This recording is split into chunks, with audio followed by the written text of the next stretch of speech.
Welcome back, everyone, to Fireside Football. I'm Kendall Capps. And I'm Andrew Williams. All right, Andrew, here we are. Super Bowl 45 is set. We have a really classic matchup with Green Bay and Pittsburgh.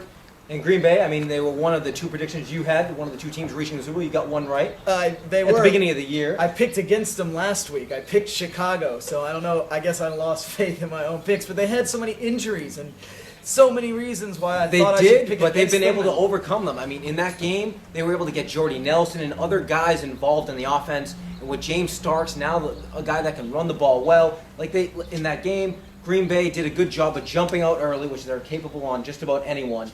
And it made it really difficult for Chicago to constantly have to fight from behind. Well, yeah, and they came out really quickly, like you said, and that Chicago defense came to play, but Green Bay just scores enough points where you know you're going to need some production from their offense. And Green Bay's defense really held their own at the end and didn't let Chicago do anything in that first half. Well, a lot of people have put some blame on Jay Cutler in this with his injury going into half. He played a series, was ineffective coming out of the second half, and then he didn't play the rest of the game. And it's up for debate among people out there that he took himself out of the game, or did the coaches really take him out of the game? But no one has really thought of the fact that maybe it was because he did have an injury that maybe he could come back from, but he was so ineffective and they had to do something. They're down 14 at halftime, and he doesn't do anything in the first series. And if Green Bay scores again, it's over. He had to do something. Well, and they put Caleb Haney in, who's a more mobile quarterback, which they were needing somebody because that offensive line they put was in not. Todd Collins, who was obviously quite ineffective as well. But yeah, I just disagreed. I thought they should have kept Todd Collins in for 2 more plays, let that series run out, and then make a decision with Jay Cutler as opposed to putting Haney in, because then you can't bring Cutler back into the game. Yes, if you do that before the third. I also felt like Green Bay just came out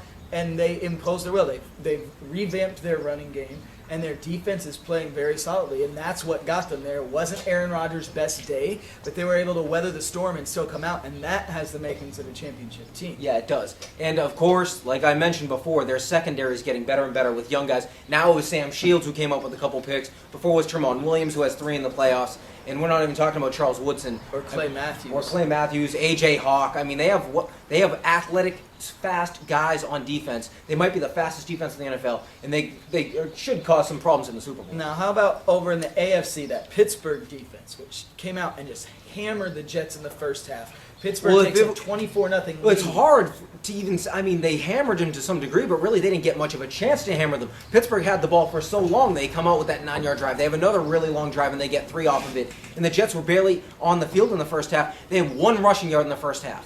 That's not the Jets. They run the ball. They stop the run. That didn't happen in this game. Well, and that's the Steelers do it too. They run the ball. They stop the run, and they went in to show that they could do that better, and they did that better. And I think that experience factor plays in. The Jets had been to that AFC title game before, but they hadn't learned what it was like to win one. The Steelers have been there twice before, won both of them with this group of players. There's, I think, 18 guys on that team that have 2 Super Bowl rings. That's a lot of confidence when you're playing at home in a game to go to the Super Bowl. Yeah.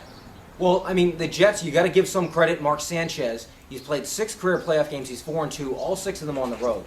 And the Jets lost this game, but it was not due to him. He played a really good game. He was able to hit guys deep in the second half when they were trailing, when it was all on him because they had to abandon the running game. He got his team back in the game on the road, and you have to give some credit. And you look toward next year, and the Jets still have something to hang their hat on. Oh, absolutely. And the Bears as well. Both of the teams that lost in the conference title game, you think these teams really are teams that are 1 year away from how good they could be. And then I like these 2 Super Bowl teams. These 2 old-school franchises, hard-hitting. You know this is going to be a good, well-played football game. It's going to be close. It's going to be high-scoring. We're going to get to that next week on our Super Bowl preview show. And since the football season is just about wrapping up with only a couple weeks left, we're going to do an expansion on Fireside Football. It's our new show, Fireside Sports, for all things NBA, MLB, NHL, and just about college everything. Join us on Fireside Sports. Well, join us again next week for our Super Bowl preview show. For Andrew Williamson, I'm Kendall Capps. Hope you enjoy the show.